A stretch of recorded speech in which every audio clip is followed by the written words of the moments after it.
wanted to give you a quick overview of how to get to the new Sora app so that we can give our kids access to audiobooks and ebooks and kind of make that easy. So if you look at going to the Park Hill portal up here, you're going to see the Overdrive app pop up. If you click that Overdrive app, the first time it's going to cue you and it's going to say, Sora, take me to this page or continue to Classic. If we go ahead and choose the green, take me to this page, it's going to pull us into the website. Now the cool thing is, once it pulls in, you just log in with your email, the first part of your email and your password. And for our students, that is the same, just their S number and their password.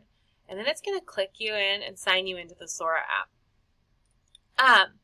Once you're in there, it's going to ask if you want to add it to a shortcut. This will allow you to download it to your computer. That way you can access it when you're not logged into Wi-Fi, which is nice for some of our 5th graders who will be taking their devices home. So that's a nice option to be able to click add, and then it pulls it up and downloads it to your computer. But I'm not going to do that right now, so you can see it. So the first thing that's nice is it pulls these audiobooks up.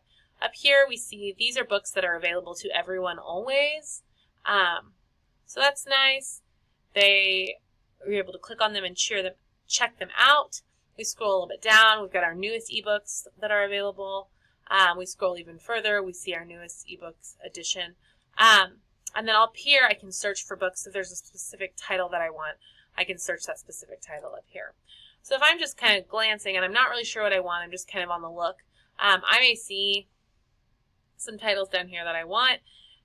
Since I'm a teacher, I have access to everything K-12. Our students' parameters are set K-5. So I'm going to see some titles pull up here that wouldn't pull up necessarily for them. Same thing with you as an adult. When you log in, you're going to see some titles that they wouldn't have access to because it sets each user name is assigned with a grade band of the school they attend. So if they're at the elementary school, it locks them into those K-5 texts.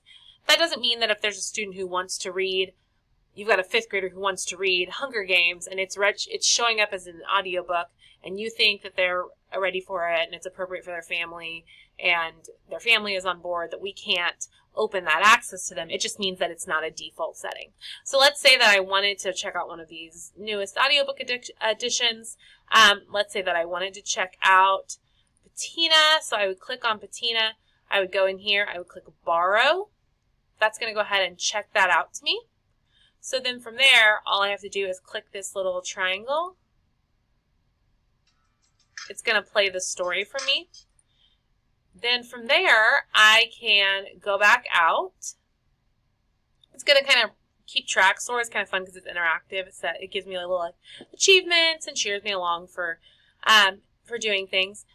And I can click next achievement and kind of move along, earning high 5 achievements, click OK, and I can see all the achievements. If I go to the shelf, it's going to show me all the books that I have checked out right now. Now the interesting thing is you can see that this is the book I just checked out, but if you look right here, it says open audiobooks, and you can see down here a little icon. This is the icon for Harry Potter, which is what I have checked out right now. I have Harry Potter checked out through my Mid-Continent library, so students can actually add both. So that's Sora. Let me know if you have any questions.